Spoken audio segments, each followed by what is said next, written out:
Hi there, Riverside kids, and anybody else that's visiting with us. It's me, Pastor Dan, talking to you through YouTube. Hi, how you doing? We're continuing our reading of The Lion, the Witch, and the Wardrobe by C.S. Lewis. If you haven't gone and read chapter or listened to chapter 1, you can go back and read that first. Or listen to that first. It's there on the YouTube channel for the church. We're glad that you're with us, and in this time in which we can't get together as easily as we would like, we at least can share some time together reading this story. So we're going to read chapter 2 from The Lion, the Witch, and the Wardrobe. If you'll remember, at the end of chapter 1, Lucy had gone through the wardrobe into a land where it was winter and snowing, and she found a lamppost there in the woods, and a faun had come with a load of packages in its arm, and she surprised him, and he dropped all his packages. So we'll continue with chapter 2. Chapter 2 is titled What Lucy Found There. "Good evening," said Lucy, but the fawn was so busy picking up its parcels that at first it did not reply. When it had finished, it made her a little bow. Good evening," said the fawn. "Excuse me, I don't wish to be inquisitive, but should I be right in thinking that you are a daughter of Eve?" "My name's Lucy," she said, not quite understanding him. "But you are, forgive me, you are what they call a girl?" asked the fawn. "Of course I'm a girl," said Lucy. "You are, in fact, human?" "Of course I'm human," said Lucy, still a little puzzled. To be sure, said the fawn. "How stupid of me! But I've never seen a son of Adam or daughter of Eve before. I'm delighted, that is to say—" And then it stopped, as if it had been going to say something that it had not intended, but had remembered in time. Delighted, it went on. "Allow me to introduce myself. My name is Tumnus." "I'm very pleased to meet you, Mr. Tumnus," said Lucy. "And may I ask, oh, Lucy, daughter of Eve," said Mr. Tumnus, "how you have come to be in Narnia?" "Narnia? What's that?" said Lucy. "This is the land of Narnia," said the fawn. "Where we are now, all that lies between the lamppost and the great castle of Cair Paravel on the eastern sea. And you have come from the wild woods of the west?" I got in through the wardrobe in the spare room," said Lucy. "Ah," said Mr. Tumnus in a rather melancholy voice, "if only I had worked harder at geography when I was a little fawn, I should no doubt know all about those strange countries. It is too late now." "But they aren't countries at all," said Lucy, almost laughing. "It's only just back there. At least, I'm not sure. It is summer there." "Meanwhile," said Mr. Tumnus, "it is winter in Narnia and has been for ever so long, and we shall both catch cold if we stand here talking in the snow. Daughter of Eve from the far land of Spare where eternal summer reigns round the bright city of Wardrobe, how would it be if you came and had tea with me?" "Thank you very much, Mr. Tumnus," said Lucy, "but I was wondering whether I ought to be getting back." "Oh, it's only just around the corner," said the fawn. "And there'll be a roaring fire, and toast, and sardines, and cake." "Well, it's very kind of you," said Lucy, "but I shan't be able to stay long." "If you will take my arm, daughter of Eve," said Mr. Tumnus, "I shall be able to hold the umbrella over both of us. That's the way. Now, off we go." And so Lucy found herself walking through the wood arm in arm with this strange creature, as if they had known one another all their lives. They had not gone far before they came to a place where the ground became rough, and there were rocks all about and little hills up and down, and at the bottom of one small valley Mr. Tumnus turned suddenly aside as if he were going to walk straight into an unusually large rock. But at the last moment, Lucy found he was leading her into the entrance of a cave. As soon as they were inside, she found herself blinking in the light of a wood fire. Then Mr. Tumnus stooped and took a flaming piece of wood out of the fire with a neat little pair of tongs and lit a lamp. "Now we shan't be long," he said, and immediately put a kettle on. Lucy thought she had never been in a nicer place. It was a little dry, clean cave of reddish stone with a carpet on the floor and 2 little chairs.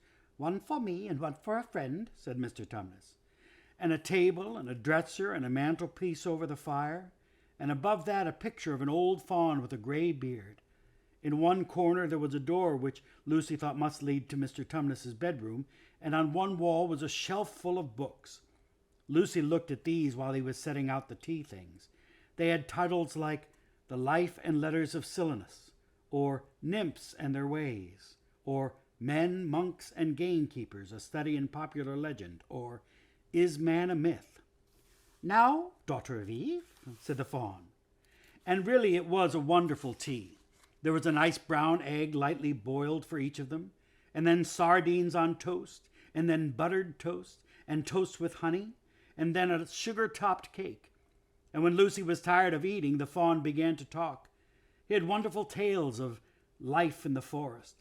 He told about the midnight dances, and how the nymphs who lived in the wells and the dryads who lived in the trees would come out to dance with the fauns, about long hunting parties after the milk-white stag who could give you wishes if you caught him, about feasting and treasure-seeking with the wild red dwarfs deep in the deep mines and caverns far beneath the forest floor, and then about summer, when the woods were green and old Silenus on his fat donkey would come to visit them, and sometimes Bacchus himself, and then the streams would run wild and the streams would run with wine instead of water, and the whole forest would give itself up to jollification for weeks on end. "Not that it isn't always winter now," he added gloomily. Then, to cheer himself up, he took out from its case on the dresser a strange little flute that looked as if it were made of straw, and began to play.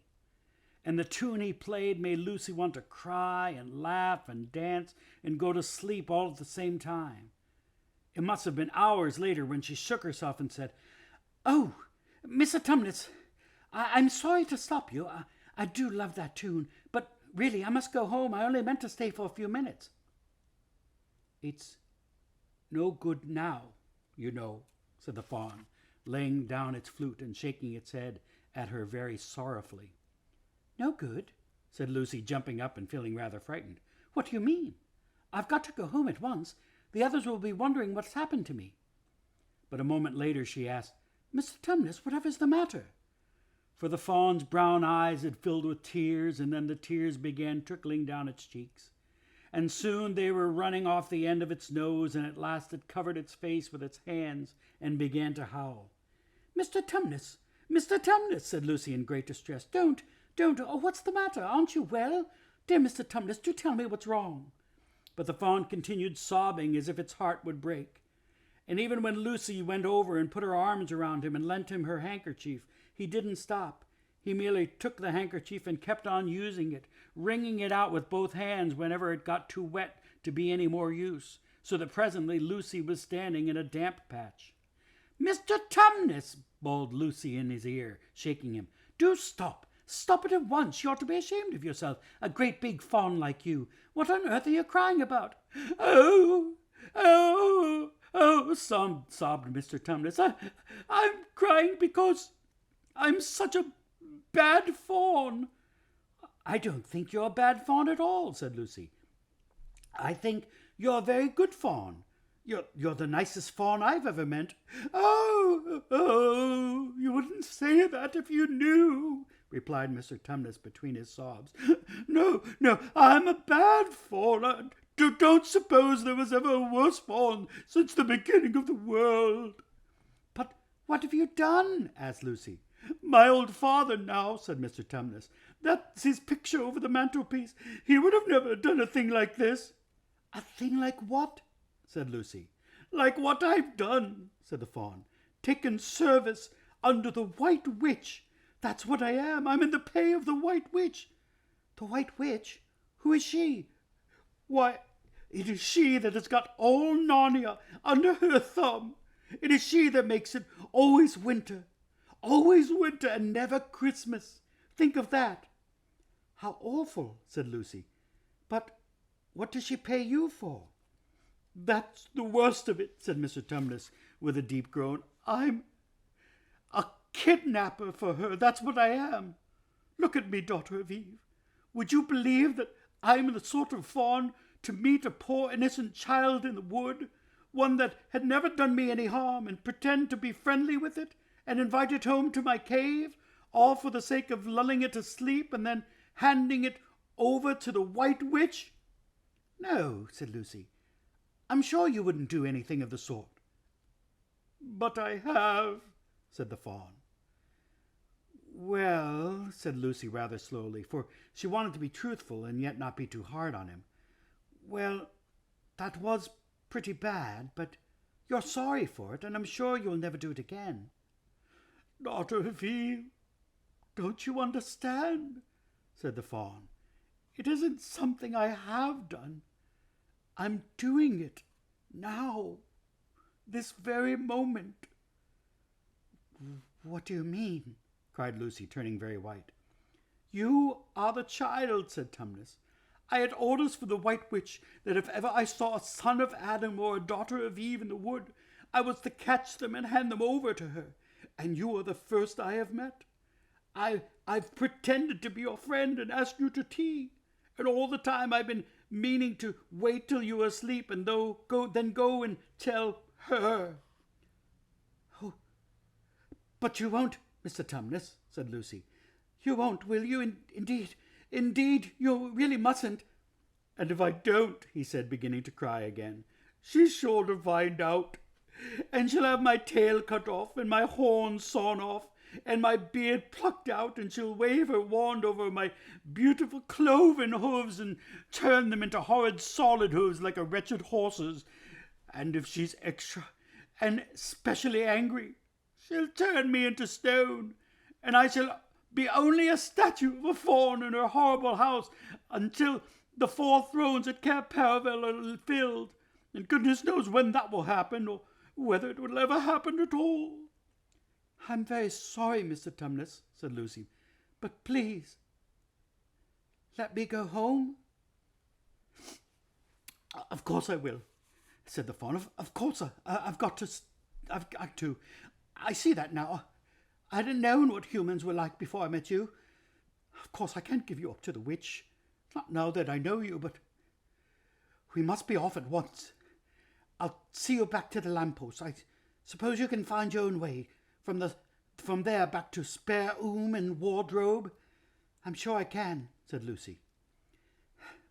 "We must go as quickly as we can," said Mr. Tumnus. "The whole wood is full of her spies. Even some of the trees are on her side." They both got up and left the tea things on the table, and Mr. Tumnus once more put up his umbrella and gave Lucy his arm. And they went out into the snow. The journey back was not at all like the journey to the faun's cave. They stole along as quickly as they could without speaking a word, and Mr. Tumnus kept to the darkest places. Lucy was relieved when they reached the lamppost again. "Do you know your way from here, daughter of Eve?" said Tumnus. Lucy looked very hard between the trees and could just see in the distance a patch of light that looked like daylight. "Yes," she said, I can see the wardrobe door." "Then be off as quickly as you can," said the faun. "And can you ever forgive me for what I meant to do?" "Why, of course I can," said Lucy, shaking him heartily by the hand. "And I do hope that you won't get into dreadful trouble on my account. Farewell, daughter of Eve. Perhaps I may keep the handkerchief?" "Rather," said Lucy, and then ran towards the far-off patch of daylight as quickly as her legs would carry her. And presently, instead of rough branches brushing past her, she felt coats, and instead of crunching snow under her feet, she felt wooden boards. And all at once she found herself jumping out of the wardrobe into the same empty room from which the whole adventure had started. She shut the wardrobe door tightly behind her and looked around, panting for breath. It was still raining, and she could hear the voices of the others in the passage. "I'm here," she shouted. "I'm here. I've come back. I'm all right." And that's the end of chapter 2. We'll read chapter 3 next time. It'll be recorded tomorrow, or you'll be able to watch it tomorrow. I hope you've had a good time listening to our story so far. We'll keep reading. And if you'd like more information about what's happening at church, you'll find some links to what's happening right down in the description of this video. Have a good have a good day. And I want you to know, Pastor Dan and outside Riverside, we are praying for you because God loves you. And we want to make sure that even though we can't get together at church right now, that we still love you. And so does the Lord. God bless you. Have a good day.